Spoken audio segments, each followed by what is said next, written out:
बिस्मिल्लाहिर्रहमानिर्रहीम। अस्सलाम वालेकुम। कैसे हैं आप सब? मैं अल्हम्दुलिल्लाह बिल्कुल ठीक ठाक हूँ। ये देखें जी, घर पे बना के मैंने ये पिज़्ज़ा तैयार किया है बहुत ही आसान तरीके के साथ।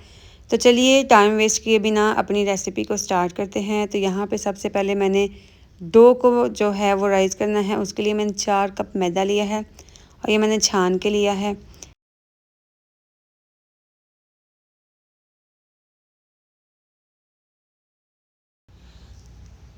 अब जी इसमें मैं डाल दूँगी 1 tablespoon east, 1 and half tablespoon sugar, half tea spoon जो है वो नमक का डाल दूँगी मैं। ठीक है जी, और इसको अब हम गूँध नीम गर्म दूध के साथ। आप चाहें तो इसे नीम गर्म पानी के साथ गूँध सकते हैं। मैं इसको नीम गर्म दूध के साथ गूँध रही हूँ और इसको गूँध लेना है। दूध जो आपने थोड़ा-थोड़ा करके ऐड करना है ताकि हमारा जो डो है परफेक्ट सी जिस तरह के हमें इसका टेक्सचर चाहिए उस तरह से आ जाए। इसलिए हम थोड़ा-थोड़ा सा दूध डाल के इसको गूँधेंगे। ज़्यादा एक दफ़ा से एकदम से नहीं डाल देना, उससे या नरम हो जाएगा या फिर हार्ड हो जाएगा। हार्ड का तो हल है, लेकिन अगर नरम हो गया तो उसका कोई हल नहीं। इसलिए आपने थोड़ा-थोड़ा करके इसमें दूध ऐड करना है। नीम गर्म दूध लेना है और इसको गूँध लेना है।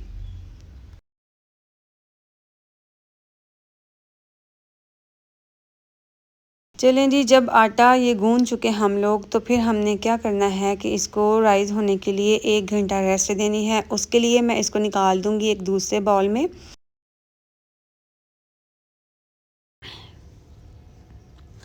और जी इस डो को ट्रांसफ़र करने के बाद इसके ऊपर मैं क्लिंग रैप पेपर जो है वो लगा दिया है। आप चाहें तो सिंपल एक प्लेट रख दें। गर्मी है, अब चूँकि मौसम गर्म आ चुका है, सो गर्मियों में जो डो को राइज़ करने का तरीका डिफरेंट होता है और आसान भी होता है, जल्दी से डो भी राइज़ हो जाती है। 1 घंटा इसको रेस्ट दें, डो राइज़ हो जाएगी बहुत अच्छी तरह से। कोई इसको ओवन के अंदर रखने की ज़रूरत नहीं है। ओवन के ऊपर रखें, काउंटर पे रखें, कहीं भी रखें, डो 1 घंटे के अंदर अंदर राइज़ हो जाएगी। सर्दियों में जो मैंने आपको मेथड बताया था वो थोड़ा सा डिफरेंट है। वो मैंने आपको चिकन ब्रेड वाली जो रेसिपी थी उसमें जो है वो उसका पूरा मेथड मैंने आपको बताया हुआ है।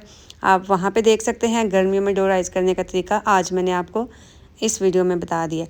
अब जी मैंने पैन में इस डो को बेल के तो फैला लिया था। इसकी वजह क्या है कि जब मैं इसको रेस्ट दूँगी तो ये अगेन फूल जाएगा और अच्छे से हमारी जो डो है वो पक भी जाएगी। इसमें हवा भरेगी और थोड़ा फूल जाएगा। सो इसलिए मैंने इसको पैन में लगाने के बाद अब मैं चिकन की तरफ आ गई हूँ। चिकन को 15 से 20 मिनट लगेंगे और इसको मैंने सिंपल लहसुन अदरक जो है वो ऑयल में हल्का सा ब्राउन करने के बाद इसमें चिकन डाल दिया था और इसको भून लेंगे।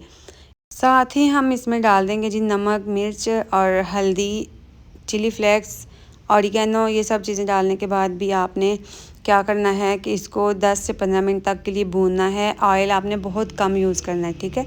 इसमें ऑयल का ज़्यादा इस्तेमाल नहीं करना, बहुत कम ऑयल यूज़ करना है और इन सब चीज़ों को डाल के भून लेना है। बहुत ही बेसिक से मसाले इसमें डाले हैं हमने, कुछ भी इसमें आर्टिफिशियल फ्लेवर नहीं ऐड किए। बेसिक से मसाले थे और इसके साथ हमने ये मज़ेदार सा चिकन भी तैयार कर लिया है। चलिए चलें जी, अब चलते हैं अपने पिज़्ज़े की तरफ। पिज़्ज़ा जो है वो मैंने देखें डो राइज़ होके दोबारा से कितनी डबल हो चुकी है। सो अब मैंने क्या किया कि इस पे लगा दिया पिज़्ज़ा सॉस। पिज़्ज़ा सॉस मेरा ये होममेड है। इसकी रेसिपी भी मेरे चैनल पे मौजूद है, आप जाके देख सकते हैं और मैं इसका लिंक भी दे दूँगी डिस्क्रिप्शन बॉक्स में, आप वहाँ से भी जाके देख सकते हैं। अब मैं इसके ऊपर पिज़्ज़ा सॉस लगाने के बाद चिकन जो है हमने तैयार किया था वो लगा देंगे। अब जी ये पिज़्ज़ा चीज़ के नाम से चीज़ अवेलेबल है मार्केट में, काम आसान हो जाता है। सो मैंने इसके ऊपर पिज़्ज़ा चीज़ डाल दी, ठीक है? ये पिज़्ज़ा चीज़ के नाम से ही मिलती है। इसके ऊपर ये लगा देंगे। इसको लगाने के बाद मुझे जो था मज़ीद चीज़ी पिज़्ज़ा चाहिए था।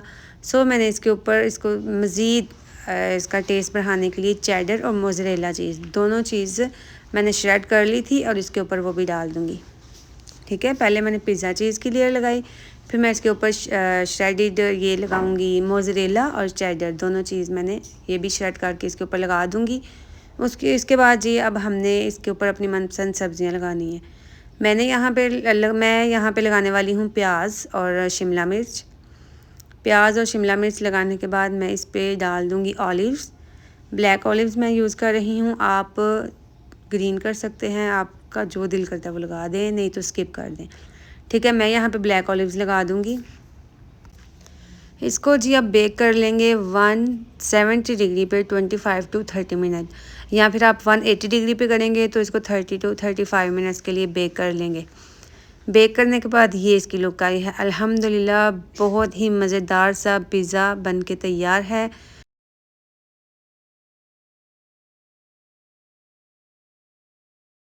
ये देखें जी, अल्हम्दुलिल्लाह कितना ही मज़ेदार सा पिज़्ज़ा, ये दिखने में जितना मज़े का, खाने में भी इतना ही मज़े का था। अगर क्रस्ट आपको थोड़ी थिक चाहिए तो आप ज़ाहिर सी बात है तो रोटी थोड़ी मोटी बेलेंगे। अगर आपको थिन चाहिए तो आप थोड़ी थिन रोटी जो है वो थोड़ी पतली बेल लेंगे। हमें थोड़ी थिक क्रस्ट पसंद है, मैंने थोड़ी मोटी रोटी बेल दी थी। ये देखें जी, डो आप अगर देखें, आपको नज़र आए तो परफेक्टली हमारी जो डो है वो नीचे से भी अच्छी पकी हुई है, अंदर से भी अच्छी पकी हुई है, ऊपर से तो परफेक्ट सा कलर भी आ चुका है इसको। ये देख लें, अल्हम्दुलिल्लाह बहुत ही परफेक्ट पिज़्ज़ा जो है हमारा बन के रेडी है। मैंने 2 पिज़्ज़े बनाए थे, दोनों परफेक्ट पिज़्ज़े अल्हम्दुलिल्लाह बने हैं। आप इसकी बैक साइड भी देख सकते हैं, फ्रंट भी देख सकते हैं। अल्हम्दुलिल्लाह परफेक्ट पिज़्ज़ा हमारा रेडी है। तो चलें जी, अगर वीडियो पसंद आई है तो लाइक करें, चैनल पे नए हैं तो सब्सक्राइब करें। इजाज़त दें, अल्लाह हाफ़िज़।